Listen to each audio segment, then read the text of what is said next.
तो अभी हमने फर्स्ट एडवर्ब अपना कंप्लीट कर लिया, सिंपल एडवर्ब। अब है हमारा ये सेकंड एडवर्ब। तो सेकंड एडवर्ब है हमारा रिलेटिव एडवर्ब।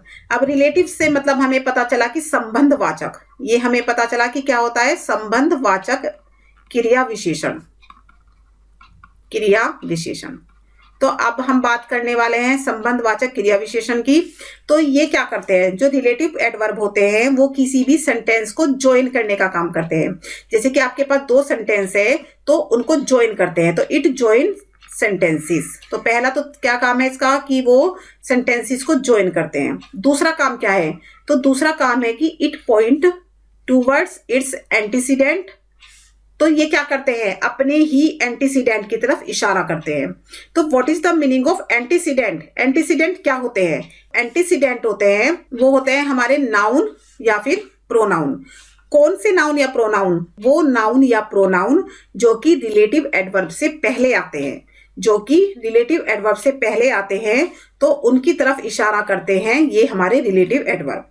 ठीक है। थर्ड नंबर पे ये इनका काम करना, भाई क्या काम करते हैं थर्ड नंबर पे, ये डिनोट करते हैं प्लेस, रीजन, मैनर और टाइम के बारे में। ठीक है। तो ये चार चीजों के बारे में हमें बताते हैं, प्लेस के बारे में बताते हैं, कारण रीजन के बारे में बताते हैं, मैनर तरीके के बारे में बताते हैं, टाइम समय के बारे में बताते हैं। तो रिलेटिव एडवर्ब का किसी भी सेंटेंस के अंदर तीन फंक्शन है, इसके तीन काम है। पहला तो ये सेंटेंस को ज्वाइन करता है, दूसरा ये एंटीसीडेंट की तरफ इशारा करता है, और तीसरा ये हमें प्लेस, रीजन, मैनर और टाइम के बारे में बताता है। और अब देखते हैं ये कितने होते हैं, रिलेटिव एडवर्ब्स कितने होते हैं। तो रिलेटिव एडवर्ब्स में हमारा एक आता है when, where, why and how. तो ये चार होते हैं। व्हेन जो हमें बताता है किसके बारे में, टाइम के बारे में। वेयर हमें बताता है प्लेस के बारे में, और व्हाई हमें बताता है रीजन के बारे में, और हाउ हमें बताता है किसके बारे में, मैनर के बारे में। तो जैसे हमने बात की थी किस कौन से सेंटेंसेस में, सिंपल एडवर्ब में बात की थी हमने। तो सिंपल एडवर्ब में भी हमने टाइम, प्लेस, रीजन और मैनर को पढ़ा था, बट ये थोड़ा सा डिफरेंट है, ये हम रिलेटिव एडवर्ब की बात कर रहे हैं। तो यहाँ पे जो व्हेन है वहां पे तो हमने क्वेश्चन पुट करके देखा था, बट यहाँ पे ये जो वर्ड है हमारे व्हेन, वेयर, व्हाई और हाउ, ये ऑलरेडी हमारे इसमें सेंटेंस के अंदर गिवन होते हैं, उसको देख के हम समझ जाते हैं कि ये रिलेटिव एडवर्ब है। तो देख लेते हैं सबसे पहले sentence number 1, I don't know, मैं नहीं जानता, वेयर ही हैज गॉन, मैं उस जगह को नहीं जानता, वेयर ही हैज गॉन, जहां वह गया है। तो वेयर जो वर्ड आया है वो किसके लिए आया है, जहां वह गया है। तो जहां के लिए आया है यानी प्लेस के लिए आया, किसी स्थान की बात हो रही है कि भाई आई डोंट नो, मैं नहीं जानता जहां वह गया है। तो ये देखो आई डोंट नो और ही हैज गॉन दो सेंटेंस है, तो वेयर ने इनको जोड़ दिया। दूसरा, वेयर किसकी तरफ इशारा कर रहा है, मेरी तरफ इशारा कर रहा है क्योंकि मैं नहीं जानता। तो ये अपने एंटीसीडेंट यानी कि जो आई हमारा प्रोनाउन है उसकी तरफ पॉइंट कर रहा है। तीसरा, ये किसके बारे में बता रहा है, प्लेस के बारे में बता रहा है, जगह के बारे में बता रहा है। तो तीनों ही जो हमारी यहाँ पे कंडीशन थी वो यहाँ कंप्लीट हो जाती है वेयर के इस सेंटेंस में ज्वाइन होते ही। ये है हमारा रिलेटिव एडवर्ब। तो वेयर हमारा यहाँ पे रिलेटिव एडवर्ब है। नेक्स्ट हम देख लेते हैं सेकंड नंबर का सेंटेंस, ही विल कम, वह आएगा, व्हेन आई कॉल हिम, जब मैं उसको बुलाऊंगा। तो देखो ये जो व्हेन वर्ड है इसका मतलब क्या हुआ, जब, कि जब मैं उसको बुलाऊंगा तो वह आएगा। तो ही विल कम एक सेंटेंस, आई कॉल हिम दूसरा सेंटेंस, दोनों को ज्वाइन कर दिया व्हेन ने। एक हमारी शर्त पूरी हो गई, यहाँ पे एक शर्त पूरी हो गई। दूसरी शर्त क्या है कि एंटीसीडेंट की तरफ इशारा करता है, तो व्हेन किसकी तरफ इशारा कर रहा है, हमारे प्रोनाउन ही की तरफ, कि भाई वह आएगा तो उसकी तरफ इशारा कर रहा है। तीसरा, ये हमें बता रहा है टाइम के बारे में, टाइम मतलब जब वह आएगा, तो यानी समय की बात हो रही है। तो आई थिंक ये आपको क्लियर हो गया होगा कि जो रिलेटिव एडवर्ब होते हैं वो हमारे सेंटेंस के अंदर क्या काम करते हैं। तो नेक्स्ट देख लेते हैं हम इंटेरोगेटिव एडवर्ब। तो इंटेरोगेटिव एडवर्ब्स, जैसे कि हमें सेंटेंस में हमें इंटेरोगेटिव एडवर्ब का क्या यूज है, कैसे यूज करना है, इसको हम समझेंगे। और जो इंटेरोगेटिव एडवर्ब है वो है हमारे प्रश्नवाचक क्रिया विशेषण।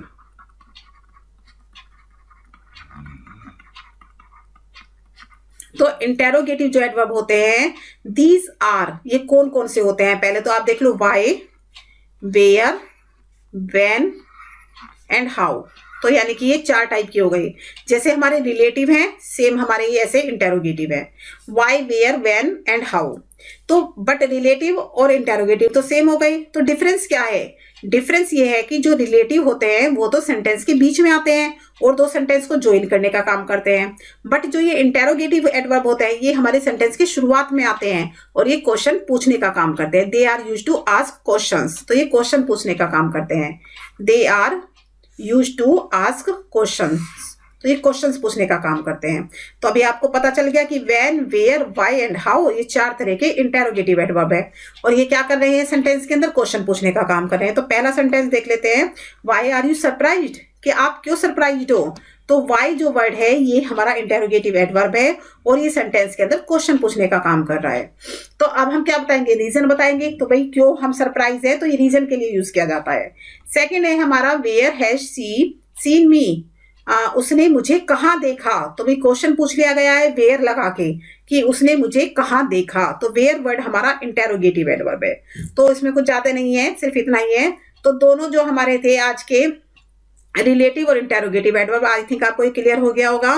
नेक्स्ट हम देख लेते हैं अब हमारा जो है पोजीशन ऑफ एडवर्ब। तो हम देखते हैं कि किसी भी सेंटेंस के अंदर एडवर्ब की पोजीशन कहाँ कहाँ पर होती है, किसी भी सेंटेंस के अंदर हम एडवर्ब को कहां पर प्लेस करते हैं। तो सबसे पहले हम देखेंगे rule number 1, adverb is always placed adjacent to the word that it modifies, यानी कि जो एडवर्ब होते हैं वो हमेशा प्लेस किए जाते हैं एडजेसेंट। एडजेसेंट का मतलब होता है बगल में,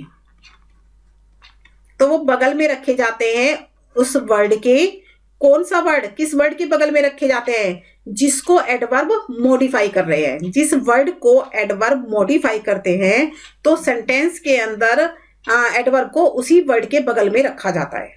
तो देख लेते हैं यहाँ पे कुछ रूल, कुछ एग्जाम्पल यहाँ पे देख लेते हैं। तो एग्जाम्पल नंबर 1 हम देख लेते हैं, जैसे सीता डांसेस ब्यूटीफुली। तो अब ये सेंटेंस है जो Sita dances beautifully, Sita dance करती है सुंदर तरीके से। तो देखो ये ब्यूटीफुली जो वर्ड है ये हमारा क्या है? एडवर्ब।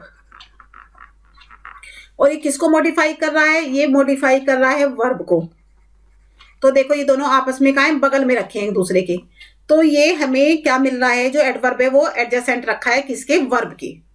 तो ये आपको क्लियर हो गया होगा कि ये एडजेसेंट होते हैं। एक और हम यहाँ पे सेंटेंस देख लेते हैं, जैसे it is very interesting story. तो यहाँ पे जो सेंटेंस है कि it is very interesting story, तो देखो इंटरेस्टिंग हमारा क्या है? एडजेक्टिव। और वेरी, वेरी हमारा है एडवर्ब। तो देखो एक दूसरे के एडजेसेंट है। तो ये आपको क्लियर हो गया होगा कि पोजीशन ऑफ एडवर्ब में हमारा जो पहला रूल है वो क्या कहता है? पहला रूल ये कहता है कि जो एडवर्ब हैं वो उसी वर्ड के एडजेसेंट होते हैं जिसको वो मॉडिफाई करता है। नेक्स्ट हम देख लेते हैं रूल नंबर हमारा जो सेकंड है, रूल नंबर 2 वो क्या कहता है कि जो adverb can come at the beginning of a sentence, कि एडवर्ब को हम सेंटेंस के बिगिनिंग में रखते हैं। तो कौन से? रूल नंबर 1, इसका जो रूल नंबर 1 है कि कौन से वर्ड है, कौन से एडवर्ब है जिनको हम सेंटेंस के बिगिनिंग में रखते हैं, तो वो है इंटेरोगेटिव एडवर्ब। तो इंटेरोगेटिव एडवर्ब को हमेशा सेंटेंस के बिगिनिंग में रखा जाता है। जैसे कि मैंने जब आपको इंटेरोगेटिव एडवर्ब अभी समझाए हैं तो भी मैंने बताया कि जो इंटेरोगेटिव एडवर्ब है हम उसको शुरुआत में ही रख देते हैं, बिगिनिंग में ही रखते हैं। जैसे हमने देखा when are you returning home, तुम कब घर लौट रही हो। तो व्हेन, देखो व्हेन को हमने सेंटेंस के शुरू में रखा है। नेक्स्ट हम देख लेते हैं सेकंड रूल। सेकंड रूल क्या है बिगिनिंग का? बिगिनिंग का सेकंड रूल है in order to modify a complete sentence, कि जैसे मैंने आपको बताया था एडवर्ब ऑफ कमेंट के बारे में। क्या बताया था मैंने यहाँ पे आपको? एडवर्ब ऑफ कमेंट के बारे में बताया था। तो एडवर्ब ऑफ कमेंट कौन से थे?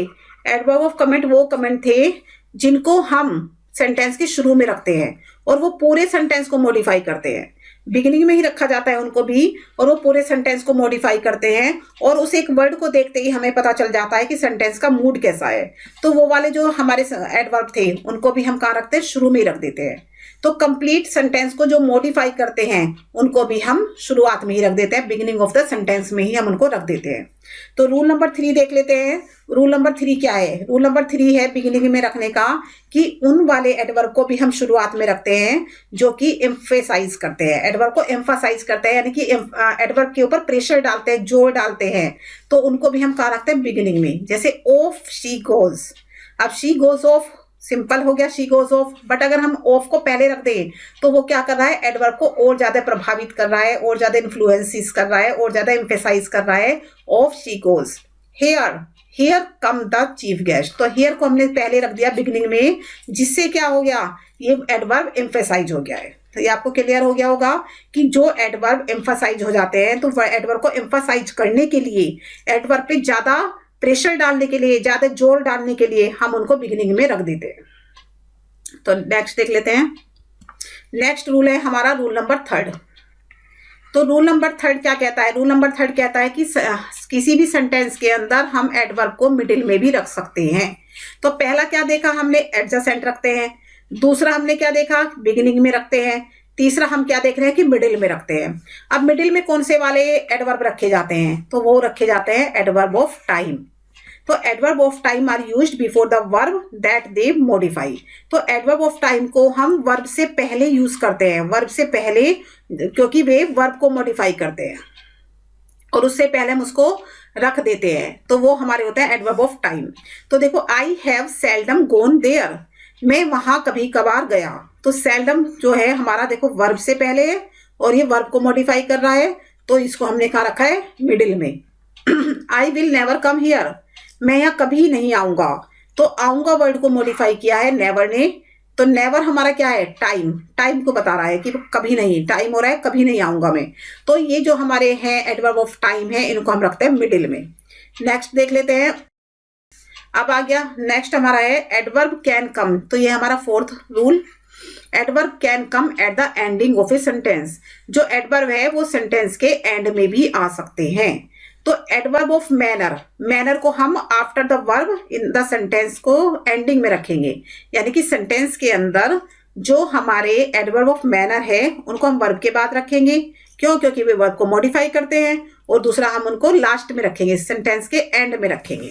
देख लेते हैं यहाँ पे, मोहन स्पीक्स लाउडली। स्पीक्स हमारा वर्ब है और लाउडली हमारा एडवर्ब है। जस्ट इसके बाद आ रहा है, दूसरा ये सेंटेंस के लास्ट में आ रहा है। तो एडवर्ब ऑफ मैनर हमेशा लास्ट में आते हैं। सीता डांसेस ब्यूटीफुली, सीता ने डांस किया ब्यूटीफुली। ब्यूटीफुली वर्ड हमारा एडवर्ब है जिसको हमने सेंटेंस के लास्ट में रखा है और ये वर्ब को मॉडिफाई कर रहा है। तो अभी हमने क्या देखा कि जो सेंटेंस के जो हमने यहाँ पे देखा कि कहाँ कहाँ पर हमें एडवर्ब को रखना है। तो एक तो हमने देखा कि एडजेसेंट रखते हैं, एडजेसेंट रखा जाता है। दूसरा हमने देखा कि बिगिनिंग में रखते हैं, बिगिनिंग में रखते हैं। तीसरा हमने क्या देखा कि मिडिल में रखते हैं, मिडिल में रखते हैं। और फिर हमने देखा एंडिंग में रखते हैं। तो हमने 4 तरीके से देखा कि एडजेसेंट रखा जाता है, बिगिनिंग में रखा जाता है, मिडिल में रखा जाता है और एंडिंग में रखा जाता है। एडजेसेंट में तो कोई भी हो सकता है कि वर्ब के बाद रख दिया, वर्ब से पहले रख दिया। बिगिनिंग में हम किसको रखते हैं? बिगिनिंग में रखते हैं हम इंटेरोगेटिव एडवर्ब को। इंटेरोगेटिव एडवर्ब को हम बिगिनिंग में रखते हैं, या फिर एडवर्ब ऑफ कमेंट को, एडवर्ब ऑफ कमेंट को भी हम बिगिनिंग में रखते हैं। या फिर जो एडवर्ब एम्फेसाइज हो जाते हैं, यानी कि जिन पे ज्यादा जोर दिया जाता है। मिडिल में हम किसको रखते हैं? मिडिल में रखते हैं हम एडवर्ब ऑफ टाइम को, एडवर्ब ऑफ टाइम को मिडिल में रखते हैं।